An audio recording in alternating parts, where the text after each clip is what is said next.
Today I'm making a natural anti-aging face cream using coconut oil and shea butter that I previously melted in the microwave. I'm also using vitamin E and argan oil and lemon and lavender essential oils. So you combine all of the oils together, including your essential oils, and then you're going to mix thoroughly.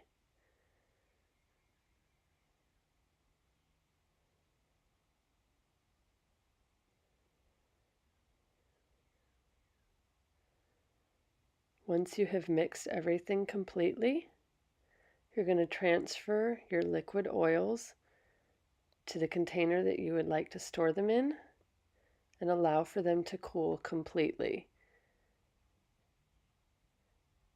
If you stick them in the refrigerator, it takes about an hour for them to cool completely.